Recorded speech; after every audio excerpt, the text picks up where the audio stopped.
Welcome back sa aking YouTube channel. Para sa mga first time lang po na manood, please click mo na yung Jeremy's TV Manila.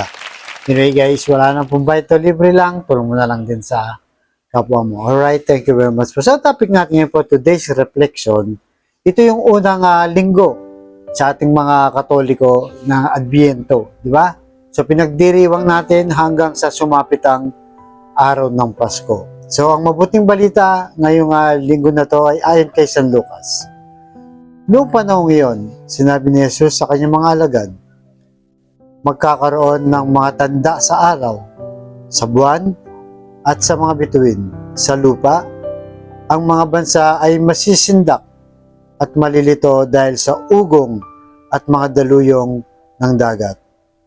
Ang mga tao ay himatayin sa takot dahil sa pag-iisip sa mga sakunang darating sa sanlibutan. Sapagkat mayayanig at mawawala ng kani-kanilang landas ang mga planeta at iba pang katulad nito na nasa kalawakan. Sa panahong iyon, ang anak ng tao ay makikita nilang dumarating na nasa alapaap ay may dakilang kapangyarihan na malalaking karangalan sapagkat nagsimula na ang mangyari ang mga bagay nito. Magalak kayo sapagkat malapit na ang pagliligtas sa inyo. Mag-ingat kayo na huwag maggumon sa katakawan o paglalasing at mabuwas ang iyong isip sa mga intindihin sa buhay na ito. Baka abutan kayo ng araw na yaon nang hindi handa sapagkat darating yon ng dinasa ng tao sa buong daigdig. Kaya't maging handa kayo sa lahat ng oras.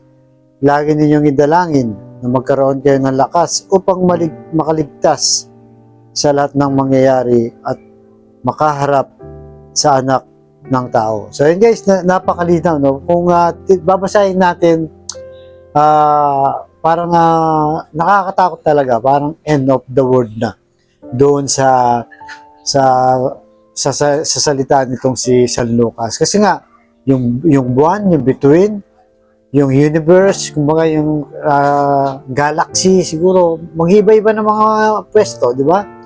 Kung i-imagine mo sa totoong buhay, parang talagang nakakatakot yan. Di ba? Ngayon nga lang, lalo dito sa Pilipinas, bagyo pa lang. Di ba? Parang natatakot na yung tao, bagyo pa lang yan. Paano pa pag ito ang nangyari? Pero, ang sabi sa Biblia, mag-ingat kayo at huwag pagumon sa katakawan o sa paglalasing o maubos ang iyong pag-iisip sa intindihin. So, ibig sabihin guys, sa kabila ng nakakatakot na to, di ba? At hindi naman nananakot ang Bible dahil totoo namang nangyayari yun. Ang sabi dito, huwag tayong mag-focus doon. Mag-focus tayo sa pagbalik ng ating Panginoong Hesus na kung saan dapat ay kailangan nating pagandahan para abutan tayo abutan tayo ay nasa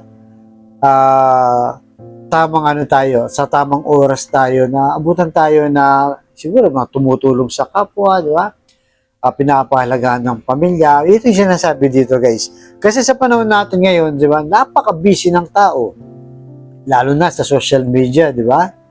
Kung ano-ano ang makikita mo, madidefocus ka talaga.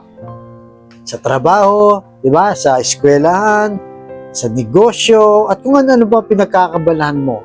Pinapaalalanan tayo na baka nga abutan tayo ng busy tayo guys, na nakalimot na tayo na darating ang ating Panginoong Hesus. Kaya dapat tayong mag-focus sa sinasabi ng ating Panginoon.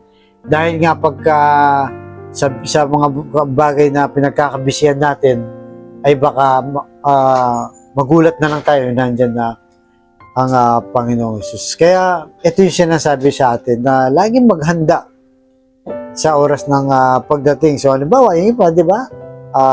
Sugal dito, bisyo doon, illegal doon. So kung ano mga pinaggagawa nila, kumbaga parang inuubos mo yung oras mo sa walang kwentang bagay. Dahil sabi nga darating yung araw, hindi man itong pagdating ng ating Panginoong Hesus dahil wala naman nakakaalam. O yung halimbawa, yung buhay natin, malapit na tayo sa takip silim. Diba? Matanda ka na, di ba? Done ka na, napag-aral mo yung mga anak mo. Ang sinasabi dito ay isang bagay, dalawang bagay lang ang mahalaga pag nandun ka na sa edad na yon, yung pamilya na lang at siyempre yung Diyos, di ba? Yung mga material na bagay, mawawala ng lahat ng bagay yan. Hindi ka na magkaka-interesado. Kaya habang may panahon pa, habang mga bata pa tayo, malakas pa tayo, ibuhos natin ang ating lakas sa ating pamilya. Pahalagaan natin yan, di ba? At yung pag-serbisyo sa Diyos, pagtulong sa kapwa, di ba? Magsimba tayo, kagaya ngayon, unang araw ng Adbyento dito sa ating simbahang Katoliko, kailangan po nating magsimba. At ang aral ng Adbyento ngayon, guys, sa kabila ng mga pagsubok, huwag tayong mawalan ng pag-asa sapagkat ang Diyos ay laging kasama natin, gumagabay at nagmamahal. So yun na nga, guys, sa kabila ng nakakatakot na warning nga ng Bible, kailangan talaga nating pagandaan. At kung ano mang iniintindi mo sa buhay, mga worries mo, ibigay natin sa Diyos. Di ba? At kung sa panahon nito ay lugmok ka na, bagsak ka na, down ka na, guys, huwag kang mawala ng pag-asa. Kaya nga, ang pagsalubong natin sa Pasko ay ang ating Panginoong Yesus ay tinawag na Emmanuel. Ang ibig sabihin ay kasama natin ang Diyos. So, yan po ang laging ilagay natin sa isipan. Huwag yung mga nakaka-defocus, na walang kwentang bagay, na nasasayang lang ang panahon, lakas natin at oras. Sa mga magagandang bagay po tayo mag-focus, kagaya ng tumulong sa kapwa, di ba? Mahalin ng pamilya. Siyempre, magsimba, magdasal, lahat ng yan.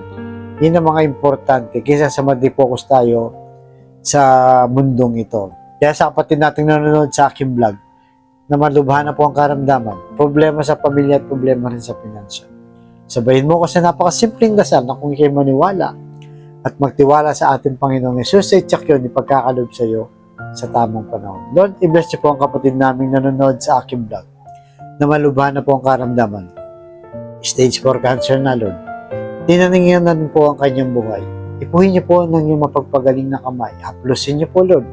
Tanggalin niyo po yung kanyang karamdaman. Alam naman po namin na walang imposible sa iyo kung iyong loloobin.